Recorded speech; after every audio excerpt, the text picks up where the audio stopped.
வணக்கம். மாலை முரசு செய்திகளை விரிவாக பார்ப்பதற்கு முன்பாக முதல் தலைப்புச் செய்திகளை பார்க்கலாம். சென்னை நீலாங்கரை வீட்டில் இறுதி சடங்கு செய்த பின்னர் ஊர்வலமாக எடுத்து செல்லப்படும் நடிகர் மனோஜ் பாரதியின் உடல். இறுதி ஊர்வலத்தில் கவிஞர் வைரமுத்து உள்ளிட்ட ஏராளமான திரைப்பிரபலங்கள் பங்கேற்பு.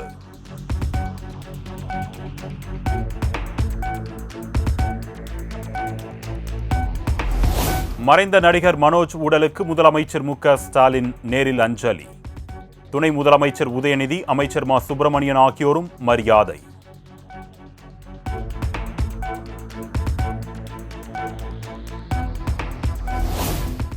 மறைந்த நடிகர் மனோஜ் உடலுக்கு த.வே.க. தலைவரும் நடிகருமான விஜய் நேரில் அஞ்சலி. மனோஜ் உடலை பார்த்து கண்ணீர் மல்க மரியாதை செலுத்தினார்.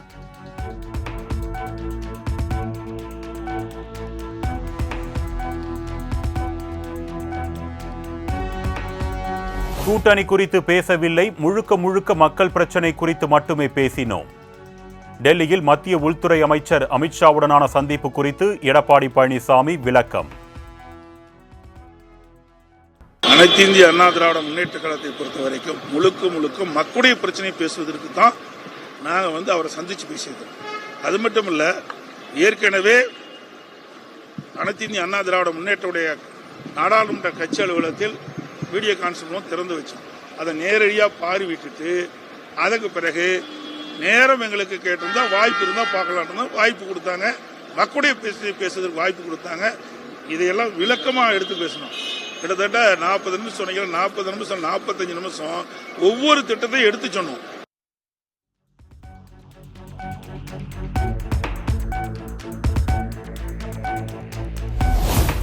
தமிழ்நாட்டில் இருமொழி கொள்கையை தொடர வேண்டும் என்று வலியுறுத்தியதாக எடப்பாடி பழனிசாமி பேட்டி. கல்வி 100 நாள் வேலை திட்டத்திற்கு தமிழ்நாட்டிற்கு உடனடியாக நிதி வழங்க வேண்டும் என்று வலியுறுத்தப்பட்டதாகவும் விளக்கம். தமிழகத்தில் தொடர்ந்து இருமொழி கொள்கை கடைபிடித்து வருகிறது. அதை தொடர வேண்டும் என்றும், நாடாளுமன்ற தொகுதி மறுசீரமைப்பை தமிழ்நாட்டிற்கு எந்த விதத்திலும் பாதிப்பு ஏற்படாத வண்ணம் அந்த மறுசீரமைப்பை நடத்த வேண்டும் என்றும், அதற்கு தேவையான நிதியை முழுமை விடுவித்து நடந்தாய் வாழிக்கார ஒரு திட்டத்தை நிறைவேற்ற வேண்டும் என்றும், அதற்கு தேவையான நிதியை மத்திய அரசு விடுவிக்க வேண்டும் என்று வேண்டுகோள் விடுத்திருக்கின்றோம்.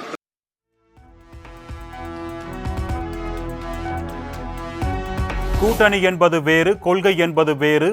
அதிமுகவின் கொள்கை எப்பொழுதும் நிலையாக இருக்கும் என்று எடப்பாடி பழனிசாமி திட்டவட்டம். கூட்டணி என்பது சந்தர்ப்ப சூழ்நிலைக்கு ஏற்ப மாறும் என்றும் விளக்கம். தேர்தலுக்கு நெருங்கும் போதுதான் கூட்டணி அமைப்பாங்க. கூட்டணி என்பது வேற, கொள்கை என்பது வேற. எங்களுடைய கொள்கை எப்பொழுதும் நிலையானது. கூட்டணி என்பது சந்தர்ப்ப சூழ்நிலைக்கு தகுந்த மாதிரி மாறும். இப்ப இருக்கிற திமுக கட்சியோட இருக்கிற கட்சி, திமுக கூட்டணி அங்க வைக்கின்ற கட்சியில் அங்கேயே இருக்க போதா? அதெல்லாம் கிடையாது. அதாவது அந்த நேரத்தில் எப்படி சூழ்நிலை இருப்பதோ அதுக்கு தகுந்த மாதிரி தான் கூட்டணி மாறும். நான் கிட்டத்தட்ட நீங்க பாத்தீங்கன்னா அடுத்த மார்ச் தான் நடக்குது. இன்னும் ஒவ்வொரு ஆண்டு இருக்குது.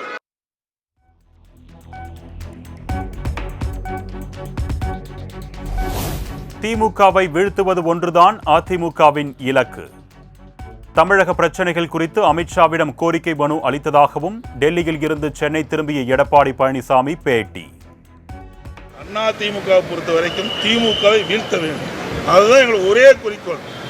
அந்த அண்ணா திமுகவை பொறுத்த வரைக்கும் திருப்பி நான் சொல்லிட்டேன், புரியுதுங்களா? மக்கள் வராத திமுக ஆட்சி தமிழகத்தில் அகற்றப்பட வேண்டும், அதுதான் எங்களுடைய நிலைப்பாடு. அதற்காக அனைத்து இந்திய அண்ணா திராவிட முன்னேற்ற கழகம் அனைத்து முயற்சியும் எடுக்கும்.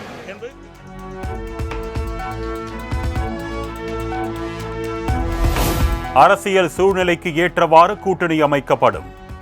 பாஜகவுடன் கூட்டணியா என்ற கேள்விக்கு இபிஎஸ் மழுப்பல் பதில். இது அரசியல் சூழ்நிலைக்கு தக்கவாறு மாற்றங்கள் இருக்கும். அது இப்ப எப்படி சொல்ல முடியும்? ஒவ்வொரு முறையும் தேர்தல் வருகின்ற பொழுது 2019 தேர்தல் எந்த நேரத்தில் நாங்கள் கூட்டணி அறிவிச்சோம்? அதாவது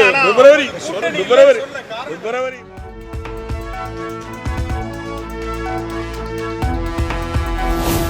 அமித்ஷாவுடன் எடப்பாடி பழனிசாமி சந்திப்பு குறித்து ஓபிஎஸ்ஸிடம் கேள்வி எழுப்பிய செய்தியாளர்கள் எல்லாம் நன்மைக்கே என பதில். எதிர்க்கட்சியில் எடப்பாடி பழனிசாமி மத்திய உள்துறை அமைச்சரை சந்திச்சிருக்காரு. அவரோட மூத்த நிர்வாகிகளும் சந்திச்சிருக்காங்க. இது நீங்க எப்படி பாக்குறீங்க? இது எல்லாத்துக்கும் பொதுவான கேள்வி தானே. எல்லாம் நன்மைக்கு வாங்க.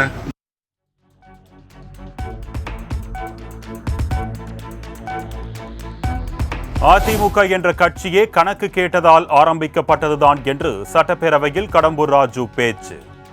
2026 முடிக்க வேண்டியவர்களின் கணக்கை முடித்து எங்கள் கணக்கை நாங்கள் தொடங்குவோம் என்றும் விலாசல்.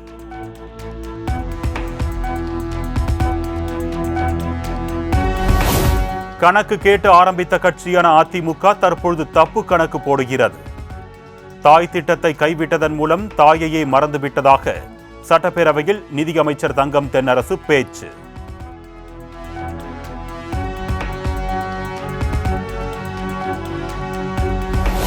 எடப்பாடி பழனிசாமி போட்ட கணக்கு கூட்டி கழித்து பார்த்தால் சரியாகத்தான் இருக்கும் என்று எஸ்பி வேலுமணி திட்டவட்டம். எங்களையெல்லாம் ஆளாக்கிய அம்மாவை என்றைக்கும் மறக்க மாட்டோம் என்றும் பேச்சு.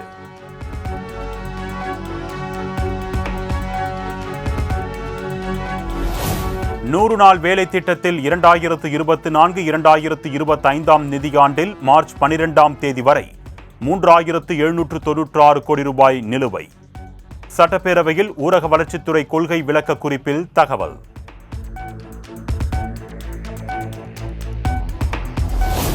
திமுக ஆட்சியில் 10,500 கிலோமீட்டர் தூரத்திற்கு சாலைகள் போடப்பட்டிருப்பதாக அமைச்சர் ஐ. பெரியசாமி தகவல். இந்த ஆண்டில் 20,000 கிலோமீட்டர் தூரத்திற்கு சாலைகள் போடப்படும் என்றும் சட்டப்பேரவையில் அறிவிப்பு.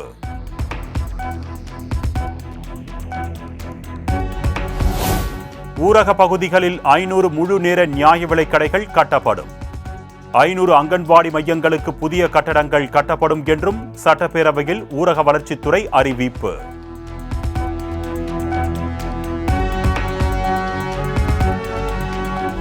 சென்னையில் தொடர் நகை பறிப்பில் ஈடுபட்ட கொள்ளையன் ஜாஃபர் குலாம் என்கவுண்டரில் சுட்டுக் கொலை. தரமணி ரயில் நிலையம் அருகே போலீசாரை தாக்கிவிட்டு தப்பி செல்ல முயன்ற போது துப்பாக்கிச் சூடு.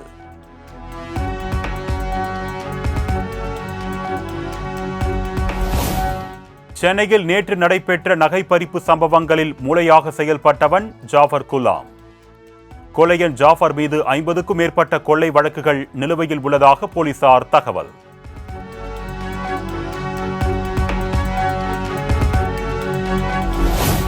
சென்னை காவல் ஆணையராக அருண் பொறுப்பேற்றது முதல் இது 4வது என்கவுண்டர். ரவுடிகள் திருவேங்கடம், காக்காத்தோப்பு பாலாஜி, சிசிங் ராஜா ஆகியோர் ஏற்கனவே என்கவுண்டரில் சுட்டுக் கொலை.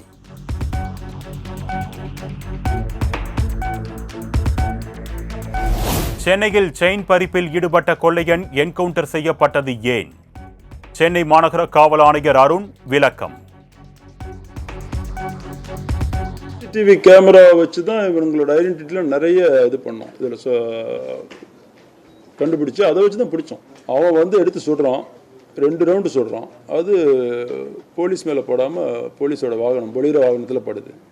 அப்புறம் போலீஸ் வந்து தற்காப்புக்காக மறுபடியும் சுற்றக்கூடாதுன்னு ஒரே ஒரு ரவுண்டு தான் சுடுறாங்க.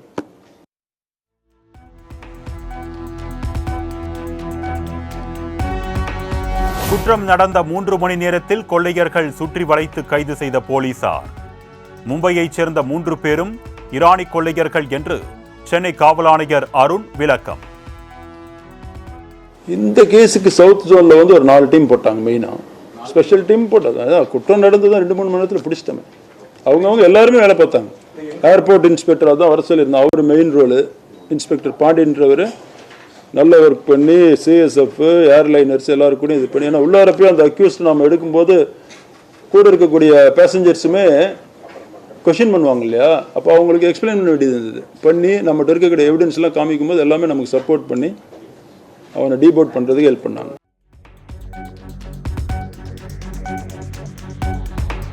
சென்னையில் பல்வேறு இடங்களில் தொடர் நகை பறிப்பில் ஈடுபட்ட வடமாநில கொள்ளையர்கள். என்கவுண்டர் செய்யப்பட்ட ஜாஃபர் குலாம் உள்ளிட்ட 3 பேரின் புகைப்படங்களை வெளியிட்டது காவல்துறை.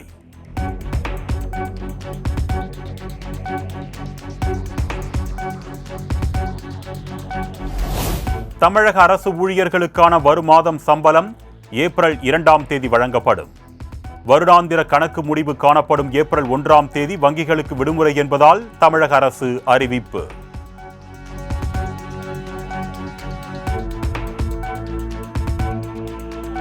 புதுச்சேரி சுகாதாரத்துறையில் பணியாற்றும் ஆஷா பணியாளர்களுக்கான ஊதியம் 10,000 இருந்து 18,000 ரூபாயாக உயர்த்தி வழங்கப்படும்.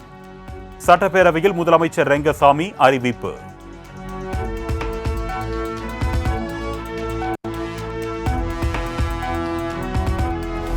இலங்கை கடற்படையால் கைது செய்யப்படும் மீனவர் குடும்பத்திற்கு நிதி உதவி.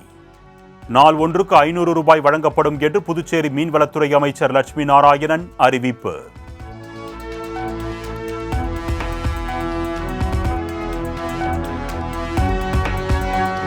புதுச்சேரியில் உள்ள புதுச்சேரி மற்றும் உழவர்கரை நகராட்சிகளை ஒன்றிணைத்து புதுச்சேரி மாநகராட்சியாக தரம் உயர்த்தப்படும். சட்டப்பேரவையில் முதலமைச்சர் ரெங்கசாமி அறிவிப்பு.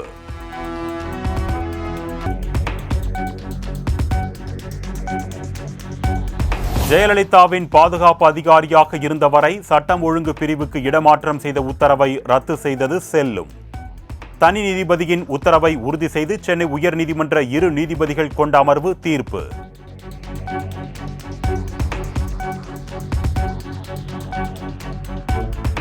வருகின்ற 29ஆம் தேதி மத்திய பாஜக அரசை கண்டித்து தமிழ்நாடு முழுவதும் திமுக சார்பில் போராட்டம். அனைத்து ஒன்றியங்களிலும் தலா 2 இடங்களில் நடைபெறும் என்று பொதுச் செயலாளர் துரைமுருகன் அறிவிப்பு.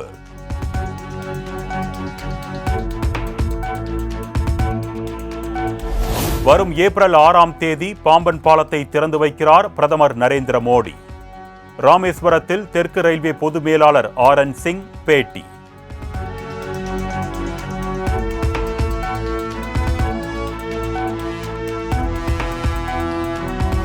நெல்லையில் ஓய்வு பெற்ற காவல் அதிகாரி படுகொலை செய்யப்பட்ட விவகாரம். முக்கிய குற்றவாளியான நூரு நிஷாவின் சகோதரியை காவல் நிலையம் அழைத்து வந்து போலீசார் தீவிர விசாரணை.